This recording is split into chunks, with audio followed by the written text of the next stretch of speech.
কাল গেছিলাম অল্প বাইরে ঘুরু করতে, তাই আমি রেডি হয়ে গেলাম। সানডে একটু মাম্মামকে নিয়ে বাইরে ঘুরতে বের হই। মাম্মামের পাপার তো সানডে ছাড়া সময় নেই, তাই আমি সানডেতেই মাম্মামকে নিয়ে একটু ঘুরু করতে বের হই আর কি। তো এখানে আমিও রেডি হয়ে গেছি, মাম্মামও রেডি হয়ে গেছে। এই যে মাম্মামকে রেডি করিয়ে ওর পাপার সাথে গল্প করছে, খেলু করছে। মাম্মামকে কালকে আমি আর ফ্রক পরাইনি, এত গরম আমরাই থাকতে পারছি না, আর বাচ্চাকে আর ফ্রক কি পরাবো। তার জন্য মাম্মামকে ইনার পরিয়ে দিয়েছি আর হাফ প্যান্ট পরে নিয়েছে। প্লাস মাম্মাম আর আমি রেডি, আর মাম্মামের পাপাও রেডি। তো ভাবলাম আজকে অনেক দিন হয়েছে পিৎজা খাই না, তাই আজ ভাবলাম ওর পাপাকে বললাম চলো আজকে পিৎজা খাই। তো তাই পিৎজা খেতেও বের হলাম, আর মাম্মামের জন্য কিছু টুকটাক শপিং করার ছিল, তো শপিং করতেও বের হলাম। তা আমি ভি2 থেকেই শপিং করি, কারণ ভি2তে একদম রিজনেবল প্রাইসে খুব সুন্দর সুন্দর বাচ্চাদের ড্রেস, বড়দের ড্রেসও পাওয়া যায়।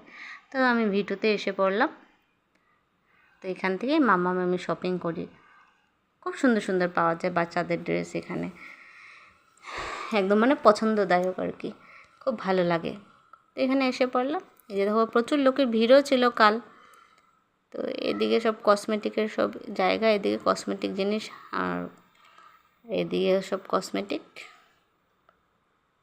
তো প্রচুর লোকের ভিড় ছিল কাল, আর পুজোও সামনে চলে আসছে, তাই লোকেরও অনেক ভিড় ছিল কালকে।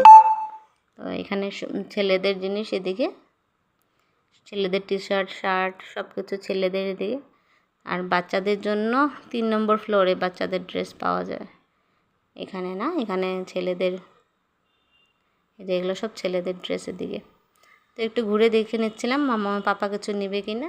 তো মামার পাপা বললো যে আমি পরে নেব, আগে মামামের জন্য নিয়ে নিই। তো তারপর মামামের জন্য নিতে উপরে চলে গেলাম আমরা, অনেক উপরে 3 তলার উপরে বাচ্চাদের ড্রেস। তো তাই আর মাম্মাম কালকে এত দুষ্টু করছিল মাম্মামকে নিয়ে, মানে এখন নিয়ে বের হয় না, খুব কষ্ট হয়ে যায়।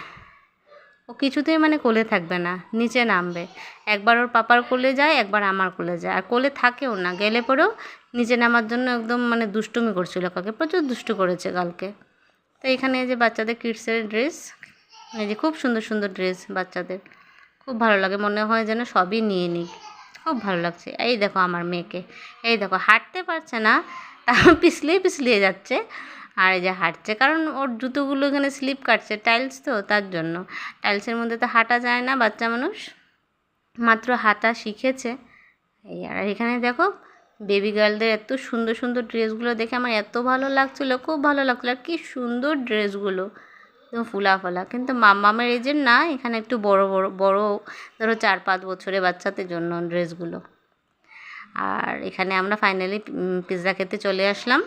ওই যে মাম্মামের পাপা পিৎজার অর্ডার দিচ্ছে, তা আমরা বসে ওয়েট করছিলাম, মাম্মাম আর আমি, আর বাকিরাও ওয়েট করছিল, সবাই অর্ডার দিয়েছে। এখানে একটু ভিড় হয় আর অনেক সময় লাগে পিৎজা অর্ডার দিলে আসতে, কমসে কম আধা ঘন্টা ওয়েট করতেই হয়। তো আমি আর মাম্মাম বসে ওয়েট করছিলাম। এই যে আর ও দুষ্টুমিও করছিল, ওই আমরা ওয়েটও করছিলাম। এই যে ও আমার চুল নিয়ে খেলা করছে, এই যে সবাই বসে আছে, সবাই ওয়েট করছে। আর মামার মাথায় যে চুলের ক্লিপগুলো দেখেছো, ও যদি একবার দেখতে পায় ওর মাথায় ক্লিপ লাগানো হয়েছে, সব খুলে ফেলবে। ও ক্লিপ লাগালে কেন জানি ওর ভালো লাগে না, বড় হয়েছে তো, তাই অনেক দুষ্টুও শিখেছে। মামামকে রেডি করানোর পরে আমি আয়না দেখাই না, যদি আয়নায় দেখতে পায় ওকে আমি ক্লিপ লাগিয়েছি, সব টেনে চুল নষ্ট করে দেবে, খুলে ফেলবে, মানে খেলে আর কি, খেলতে ভালোবাসে। তো এখানে একটা দিদিভাই মাম্মামকে দেখে খুব আদর করছিল, তো এখানে এসে দেখা হলো ওই দিদিভাইয়ের সাথে, মাম্মামকে নিয়ে মানে আদর করছে, এত কিউট লাগছে, বলে একটু কোলে নিতে পারি, বলছে হ্যাঁ নাও। তো এই যে মামার পাপা আর আমরা বসে আছি, ওয়েট করছি, আর মাম্মামা তো আছেই। এই দেখো এত দুষ্টু করছে, ওর গায়ের জামাই উঠে যাচ্ছে উপরে, গায়ে পেট বার হয়ে যাচ্ছে ওর। এখানে ফাইনালি ওয়েট করতে পিৎজা এসে গেলো, চিকেন পিৎজার অর্ডার দিয়েছিলাম, তো ফাইনালি পিৎজা এসে গেলো। তা আমরা খাওয়া শুরু করছি। মাম্মামকে হাতে জলের বোতল ধরিয়ে দিয়েছি, বলছি মাম্মা তুই এখন একটু চুপচাপ বসে খেল। তো ওই মাম্মাম জলের বোতল দিয়ে খেলছে, আর এদিকেও দেখছে যে আমরা কি করছি, কি খাচ্ছি। তো খেলছে, আর সাথে সাথে আমার চুলগুলোকে টানতেই আছে একটু করে, অল্প করে, একবার খেলে বোতল দিয়ে একবার চুল টানে। তো ও খেতেও ভালোবাসে, এখন একটু খাওয়া শিখেছে, তো তাই আর কি। তা আমি যদি কিছু খাই মাম্মামকেও, আমার থেকে মাম্মামকেও খাবার দিই। কেন এখন বড় হচ্ছে, ওর তো মুখে তো এখন নানান রকম খাইয়ে টেস্ট করাতে হবে, না হলে তো বুঝবে না।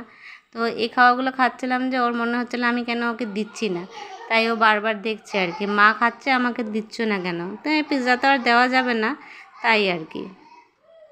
তো এই আমি পিৎজাটার মধ্যে একটু সস লাগিয়ে নিলাম, সস দিয়ে খেতে আমার ভালোই লাগে, একটু সস লাগিয়ে দিলাম, সস লাগিয়ে খাচ্ছিলাম আর কি। এই যে কি দুষ্টুমি করছে, নিজে নিজে বসে হাত দিয়ে কি খেলা করছে, যেন হাতে কিছু দিয়েছিলাম আমি খেলার জন্য, কী জানি দিয়েছিলাম বলতে পারি না, ভুলে গেছে। ওই যে খেলছে, নিজে নিজেই খেলছে। আর আমি খাচ্ছি, মামার পাপার খাওয়া হয়ে গেছে, ও খুব স্পিডে খায়, ওর খাওয়া হয়ে গেছে। আর ফাইনালি মামার জন্য আমি জামা কাপড় নিয়ে ঘরে এসে পড়েছি। আর মামার জন্য দুটো প্যান্টও কিনেছিলাম, এই দেখো প্যান্ট দিয়ে নিজে টুকি করে খেলছে, টুকি খেলছে, দেখেছো? খুব দুষ্টু হয়েছে। এই যে প্যান্টগুলো বার করে টুকি করে খেলছে। চলো বাই, আজকে